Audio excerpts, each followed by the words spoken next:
Good afternoon. My name is Darcy O'Brien, and I'm the Chief Marketing Officer at Simon Quick Advisors. Thank you for joining us for our conversation on trends in philanthropy. The extraordinary growth of capital markets since 2008 has led to unprecedented wealth creation for those fortunate enough to have significant investments. The stock market has climbed steadily higher with a few brief wobbles. Private market investors have seen remarkable profits as well. In 2021, valuations of businesses and commercial real estate set new records. On top of all that, we've seen the emergence of a new and rapidly growing asset class, cryptocurrency, that has made a new class of entrepreneurs wealthy. But not everyone has benefited from these market trends. In fact, the wealth gap is more pronounced than ever before, and there are numerous threats to people's quality of life and to the health of our planet. All of this has put a renewed focus on philanthropy. Today, we will take a look at how philanthropists are using private capital to tackle society's problems in innovative ways. My colleague, Brannon Fisher, and I are joined by two experts to better understand the trends in philanthropy. Join us as we speak with Tony Rosendo, CEO, founder, and partner at Spur Philanthropy, and his colleague, Chief Relationship Officer, Laura Blackburn. Welcome, Tony, Laura, and Brannon. Why don't we start with some introductions? Tony, would you like to kick us off? Thank you for having me, Darcy and Brannon.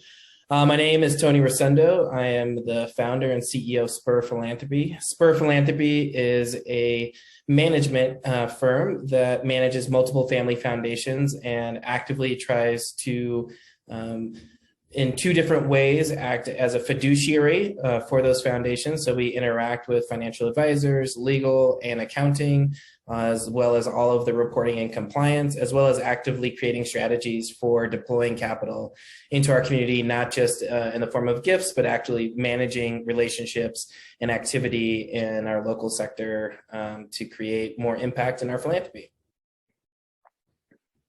Thank you. Laura. Yes, thanks, Darcy and Brannon, for spending the time to discuss the changing world of giving and a project that exemplifies where we believe at Spur Philanthropy is headed.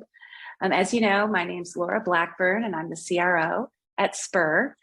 If my childhood in the Middle East taught me anything, it was that life isn't fair, but more importantly, each of us has a superpower to support each other and share with the wider community. And I think we also learned that over the past months through the challenge of COVID. These earlier experiences created my passion that today is helping families, individuals, and sometimes businesses find creative ways to engage around giving, whether it's our time, our special talents, our relationships, or financial resources. We each have an important part to play. I'm also Colorado's 2164 certified advisor and facilitator to help our families work on stuck issues they care about in their communities and help them share their values with their children and grandchildren. The lines are becoming blurred between nonprofit, public, private sectors as we problem solve. And today we will share a project we call The Collective that includes the whole ecosystem of our city, collaborating to help solve some of our community's most challenging issues. So thank you for having us, and we really look forward to our discussion. And Brannon, last but not least. Sure. I'm Brannon Fisher. I'm a client advisor at Simon Quick. My experience with philanthropy is varied. As part of my job, I help clients develop strategies for charitable giving. And in a former career, I was a development officer at Bowdoin College, serving as a trusted advisor to families making philanthropic gifts. And I've also served a term on the board of a family foundation and helped nonprofits run capital campaigns in a volunteer capacity. Thank you, Brannon. So let's dive in with a couple of questions. Tony, with the grand opening of The Collective, Spur is creating a space for foundations and philanthropists to collaborate. Why is that kind of collaboration crucial, and what value do you expect to come out of this collaboration? Thanks, Darcy. Something that you mentioned in the intro is about the wealth gap, and what we're seeing in our local communities and communities at large is a gap between the wealthiest and those who have the least. And because of that, you're seeing a strained civic sector, a strained private sector, and then a strained nonprofit sector. And so the idea began with a thesis around solving issues at least at a local level. And so for us, it was really important to not just kind of from an ideological perspective say that, sure, we're going to fund together, sure, we're going to tackle these problems together, but really putting two things together. One, the brain trust that is all of the staff members of these foundations, and then two, the investment capital potential that lives under this roof. So here at 315 Collective and the Philanthropy Collective, we have 10 foundations under one roof, almost $1 billion under management of investable assets. And so the hope in this is that, one, with the brain trust, we can truly vet and create a pipeline for impactful leverage projects to change our community at scale and be able to close that gap for the civic and private sector, as well as be able to get projects funded and off the table. And so in the same way that other capital industries work, philanthropy hasn't necessarily been that type of capital stack industry. We've been lone wolves in that way. And so really creating a structure by which we actually behave more similar to other capital structures. So if you have a development project, a physical development project like building an apartment complex, you have your private investor group, you might have a lead funder, you might have debt capital, you might have a number of different streams of capital. And on the nonprofit and philanthropic side, you would kind of do that by yourself, which doesn't make a lot of sense. So what we venture to do is actually bring together a much more creative and innovative way of looking at capital structures in our community to solve systemic issues. That's wonderful. Thank you, Tony. Before we move on, Laura, do you have anything you want to add to that? Well, I would say that one of the best things about the collective is that we are rubbing elbows with each other all day long and getting a cup of coffee in the morning and talking about a project that we're working on. And then to find out that 3 or 4 other foundations are also interested in that particular piece, and we can collaborate so much more quickly on the work. So that is a piece that the moment we moved into the collective started working, and I think has leveraged itself already in the few weeks that we've been there. That's really exciting. That's great to hear, Laura. The next question I'm going to throw to you as well. Are there any changes on the horizon in philanthropy that will create significant ground shift? Well, I'll mention just a few. I mean, I think that the horizon is here. I think things have changed so much since, especially since COVID.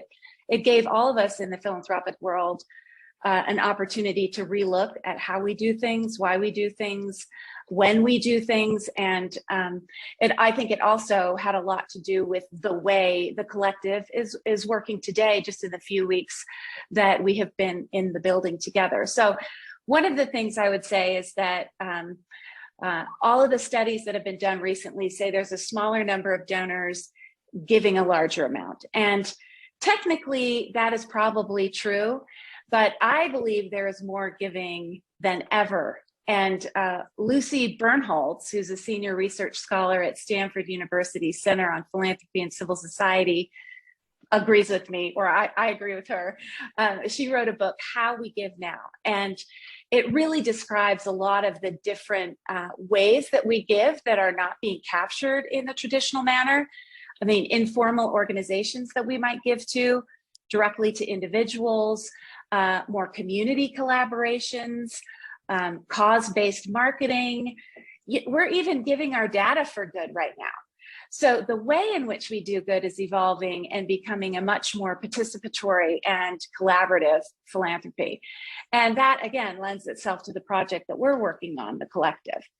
I would also say technology, which is a platform-based giving, is becoming, the digitization of philanthropy is expanding vastly. And one great example of that is Pikes Peak Community Foundation, who is also one of our tenants and investors, has just launched a digital platform called Catch a Fire that puts together people who want to do good or have an expertise in an area and the nonprofits that could use them. So there are all kinds of things that are going on. And finally, when we talk about changes on the horizon, we just have to mention this ACE Act, or some people call it the King Grassley bill, others the S 1981, and it's very controversial, but it is something that, if it passes, will make a very big difference in the landscape of philanthropy. It may cause, some say that it causes more rules and mandates, and would add complexity to the tax code, which often chills charitable giving overall. But it's yet to be seen. There's going to be a lot of work done on this bill before it comes to a vote. So that is something just to keep at the top of mind and continue to watch. Yeah, certainly something to be aware of. Tony, anything else you'd like to add? Great points, Laura. I think that the way I sort of see the world is maybe through the eyes of my 7-year-old now. And as I see complexity on the horizon, whether that be legislation or not, I think that, what I've noticed is a larger desire to, even if the incentivization of tax is not there, is to collaborate more and to find ways to impact our community more. And so I watched this little cartoon where the little squirrel is grabbing his acorn and keeping it away. And instead, I think we're seeing the next generation as folks wanting to share their acorns and not hoarding them. And so if that act does pass, I think what we're going to see is folks really clamoring to figure out ways to truly enact the ethos of why that tax was created in the first place, and why, the notion of creating either a family foundation or, investing in a DAF, what the true essence of that is. That I believe, if we really are looking out for our fellow man, we're gonna find ways how to do that. I think a couple other avenues just to keep out on the horizon that I think are starting to develop, which is community impact trusts, other ways of collaboratively giving. So whether that be through a different version of a REIT or different versions of what we're calling CITs. And then I do think that automation piece is going to be something that makes giving easier, but I think that there's going to end up being a second wave, in the same way that Instagram and Facebook faced this kind of over bombardment of tech and feeling like you can just push a button, you can give, that's great, that's easy. But then there's going to need to be a second wave of separating those and parsing those out, because people don't like those larger conglomerates over time.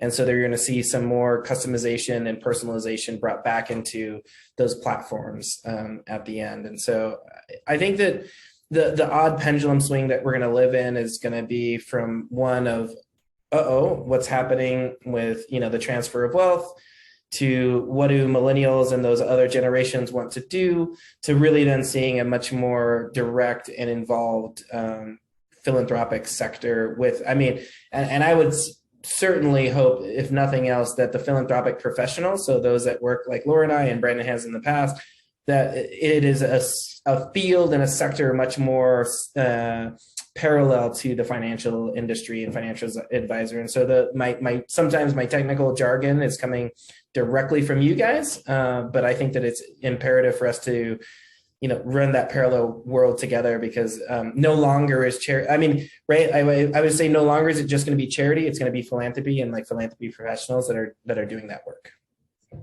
Yeah, thank you, Tony. It'll be interesting to see how these changes unfold over time. Brannon, are you seeing some of these trends in your work with clients?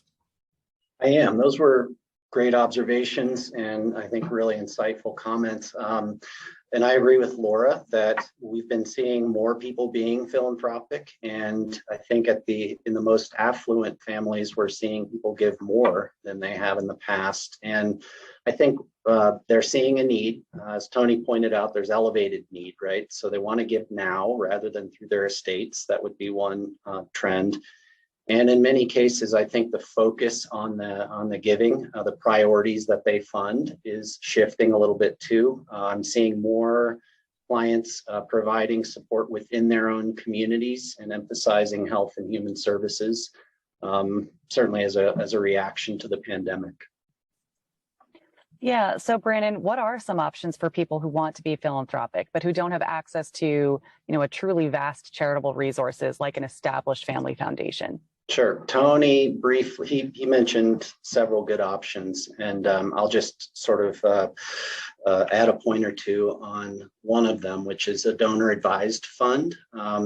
This is where an individual sets up a giving account and it could be established at a public charity like Fidelity Charitable or even some community foundations. The donor gives cash or appreciated securities to the fund. They receive an immediate tax deduction, and then they can recommend grants to their charities of choice whenever they like.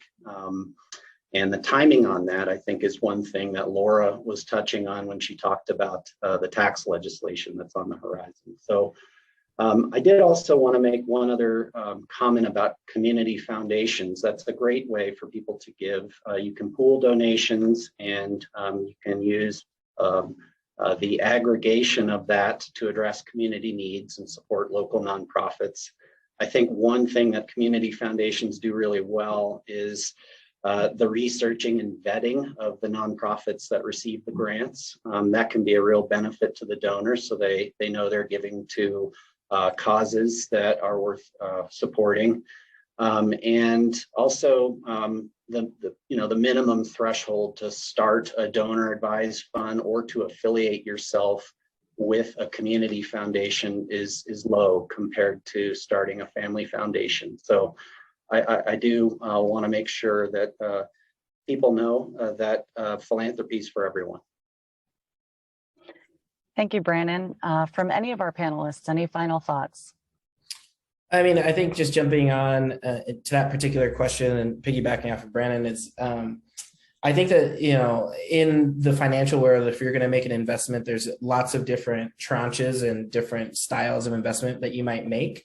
So if you're in a big, large $1 billion REIT, that threshold might be $1 million in, your investment, all the way down to a smaller, it might be affordable housing, 5-unit project, and your threshold might be 250. And so we're seeing those stratifications happening more regularly, and the vocabulary and the prospectus being something that we can, navigate more readily in the philanthropic side. I think previously it would be either give directly to this 501c3 and then you're done at X level, or give to a community foundation, start a DAF at 10K, or start your family foundation at 5 million. And then there wasn't anything in between. And I think that we're now seeing these lines being blurred, and different opportunities like community impact trusts and different basically sleeves in philanthropy that might also be coupling with mission-related investments and program-related investments that can have those same tax and giving charitable tax implications, but aren't just, directly in the same path that we used to have. And so you could come alongside if you're looking at, ESG or SRI kind of screens, couple those with a, PRI, MRI model, and then layer that into an opportunity that might be more affordable and or gain you return that you wouldn't have previously had access to. And that was a lot of acronyms. Sorry, hopefully the editing can get those. It's great. It's nice to hear that there are so many new channels for which people can give. So it's clear to me that private foundations can make a difference. But what options are available to those of us who want to be philanthropic but don't have access to truly vast charitable resources? We encourage you to discuss it with your financial advisor, who can help you select the best assets to give and to help you establish a tax-efficient entity from which to make your gifts. Brannon's advice is to dedicate your time as well as your financial resources to the charitable causes that mean the most to you. The combination of time and treasure usually ends up being the most impactful and rewarding. I'd like to thank Tony and Laura for taking the time to speak with Brannon and I today. And for those of you watching at home, thank you so much and have a great day.